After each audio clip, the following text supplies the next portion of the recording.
أعوذ بالله من الشيطان الرجيم.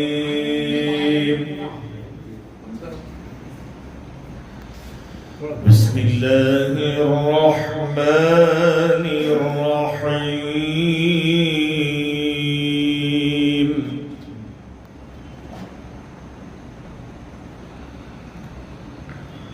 لم يكن الذين كفروا من أهل الكتاب والمشركين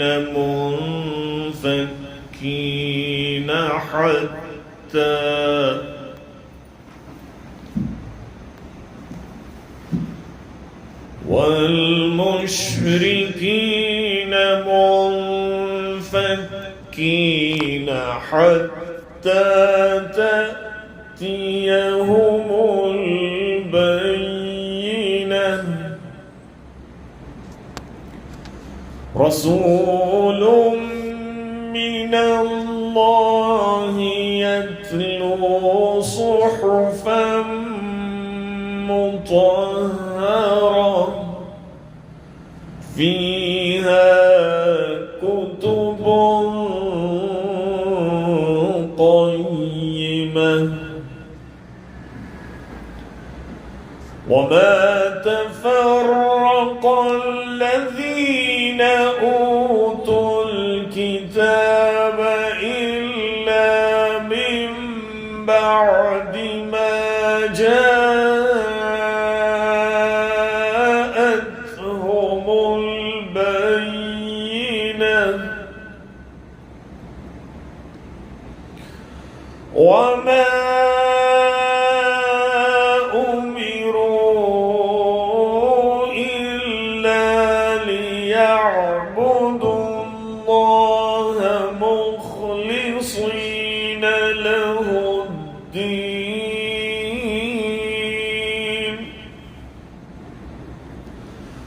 حنفاء ويقيموا الصلاة ويؤتوا الزكاة وذلك دين القيمة.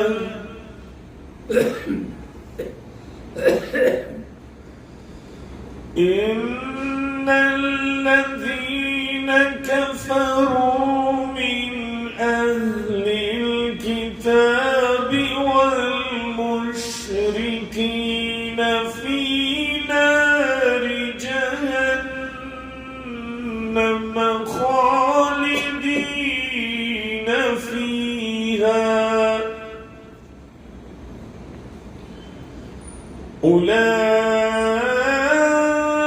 أولئك هم شر البرية.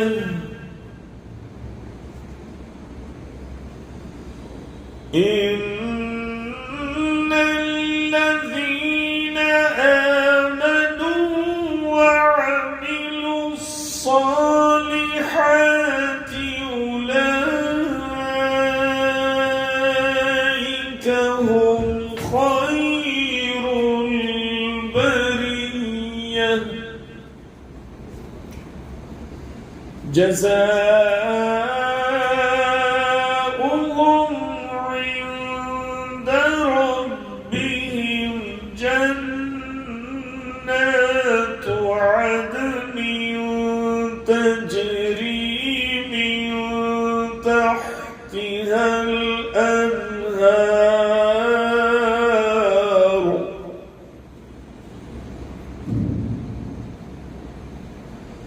جنات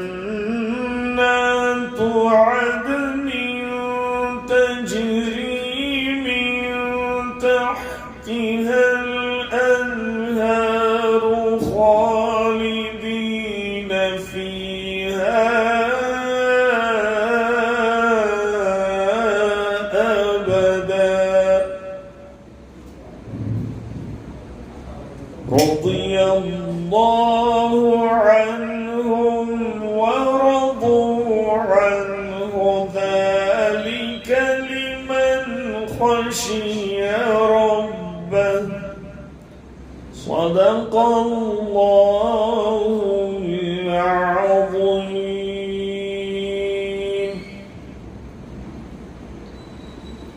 سورہ بینہ کی تلاوت کی گئی، ترجمہ ہے اہل کتاب کے کافر اور مشرک لوگ جب تک کہ ان کے پاس ظاہر دلیل نہ آ جائے باز رہنے والے نہ تھے۔ وہ دلیل یہ تھی کہ اللہ کا ایک رسول جو پاک صحیفے پڑھے جن میں صحیح اور درست احکام ہوں۔ اہل کتاب اپنے پاس ظاہر دلیل آ جانے کے بعد ہی اختلاف میں پڑھ کر متفرق ہو گئے۔ انہیں اس کے سوا کوئی حکم نہیں دیا گیا کہ صرف اللہ کی عبادت کریں، اسی کے لیے دین کو خالص رکھیں، ابراہیم حنیف کے دین پر اور نماز کو قائم رکھیں اور زکوٰۃ دیتے رہیں، یہی دین سیدھی ملت کا ہے۔ بے شک جو لوگ اہل کتاب میں سے کافر ہوئے اور مشرکین سب دوزخ کی آگ میں جائیں گے جہاں وہ ہمیشہ ہمیشہ رہیں گے۔ یہ لوگ بدترین خلائق ہیں۔ بے شک جو لوگ ایمان لائے اور نیک عمل کیے یہ لوگ بہترین خلائق ہیں۔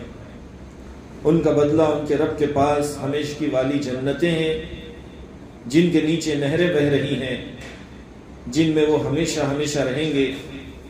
اللہ تعالیٰ ان سے راضی ہوا اور یہ اس سے راضی ہوئے، یہ ہے اس کے لیے جو اپنے پروردگار سے ڈرے۔